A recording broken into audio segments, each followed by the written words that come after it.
अस्सलाम वालेकुम दोस्तों इमरान खान को जो सज़ा देने की कोशिश कर रही है ये इम्पोर्टेड हुकूमत, जिस तरह का ये तोशाखाना केस, क्या वाकई ये तोशाखाना केस के अंदर सज़ा देने की कोशिश कर रही है या 9 मई या इमरान खान को टेररिस्ट या एजेंट करार देने की जो कोशिशें कर रही हैं, या इमरान खान पर कोई भी इलीगल केस बनाए जा रहे हैं, टेरन वाइट केस और उसके बाद या निकाह वाला जो इमरान खान का केस, इस तरह के जो केस बनाए जा रहे हैं, तो दोस्तों क्या इमरान खान को ये किस चीज़ की सज़ा देना चाह रहे हैं, आज की वीडियो में इस पर बात करेंगे। तो दोस्तों जिन जुराइम की इमरान खान को असल में सज़ा दी जा रही है, वो जुराइम ये नहीं है जो कि आपको स्क्रीन पर नज़र आ रहे हैं।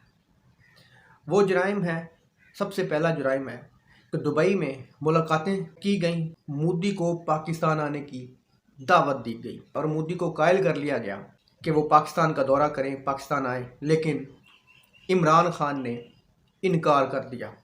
इमरान खान ने मोदी को हिटलर से तशबीह दी, इनकार कर दिया और इनके साथ कंप्रोमाइज़ नहीं किया। सबसे बड़ी एक वजह यह है जो कि इमरान खान के साथ हो रहा है। दोस्तों दूसरी वजह यह है कि इमरान खान ने इसराइल को तस्लीम नहीं किया।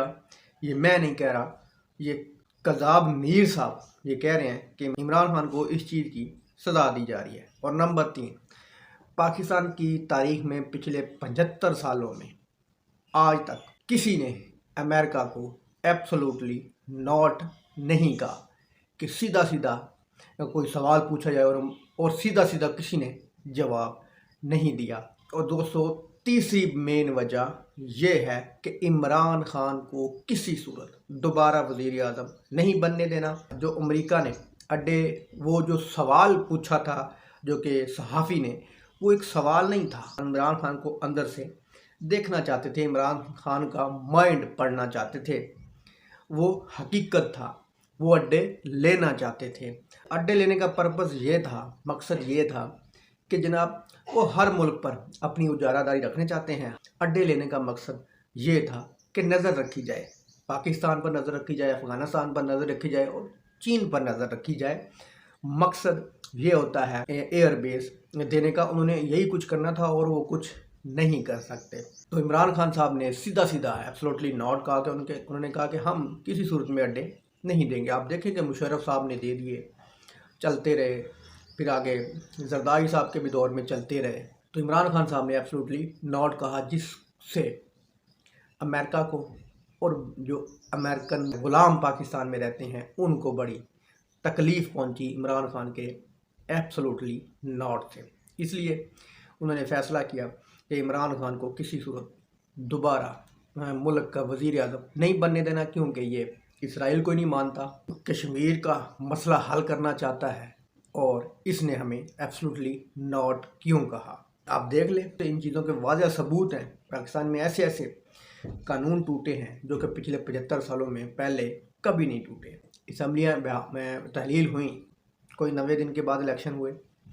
आप देख लें कि सबसे बड़े से बड़े मुजरमों को ऊपर बिठा दिया गया। क्या पाकिस्तान की तारीख में पहले ऐसे हुआ? आज का मामला देख लें कि इमरान खान का केस, एक जज दूसरे जज को कहता है कि जनाब तुमने इमरान खान को नाअहल करना ही करना है। हालांकि इमरान खान उस पर अदम एतमाद शो कर चुका है, जाहिर कर चुका है कि जनाब मुझे इस पर एतमाद नहीं है, लेकिन तो वो कहता है जनाब तुम्हारा फैसला मैं ही करूँगा और तुम्हें नाअहल करके छोड़ूंगा। अब देख लें कि तीसरी दफ़ा एक जज उसी जज को कह रहा है जिसके फैसले को वो खुद भी नहीं मान रहा कि जनाब यही बंदा, तुम ही इमरान खान के केस का फैसला करोगे। अब देख लें कि पिछले 75 सालों में निहत्ते लोगों पर इतना जुल्म नहीं हुआ जितना कि आज हो रहा है। सहाफ़ी इतने गायब हुए, सहाफ़ियों को मारा गया। टीवी चैनल आप देख लें, पूरे के पूरे पाकिस्तान के टीवी चैनल मैनेज हैं, वो आज़ाद सहाफ़त नहीं कर रहे, वो सिर्फ़ और सिर्फ प्लान्ड खबरें दे रहे हैं। तो इसका मतलब क्या है? बात वही है कि इमरान खान को नहीं आने देना, क्योंकि इमरान खान ने 3 चीज़ों से इनकार किया है। इमरान खान को हर सूरत सज़ा देनी है। आज इमरान खान को नैब ने तलब कर लिया है। सारी दुनिया जानती है कि तोशाखाना एक इमरान खान पर गलत केस है, झूठा केस है। वो दूसरे लोगों की तरह केस नहीं है, जिस तरह के नवाज शरीफ पर केस है, जिस तरह के और लोगों पर केस था, उस तरह की इमरान खान साहब ने दो नंबरियां भी नहीं की, लेकिन इमरान खान को घसीटा जा रहा है। कानून को समझने वाले लोग कहते हैं कि इस केस में कुछ भी नहीं निकलेगा। आज हुकूमत ने नैब के जरिए इमरान खान को गिरफ्तार करने का फैसला कर लिया है। नैब को ये हुक्म जारी कर दिया है। दोस्तों, उम्मीद है आपको ये वीडियो इन्फॉर्मेटिव लगी होगी। अल्लाह हाफ़िज़।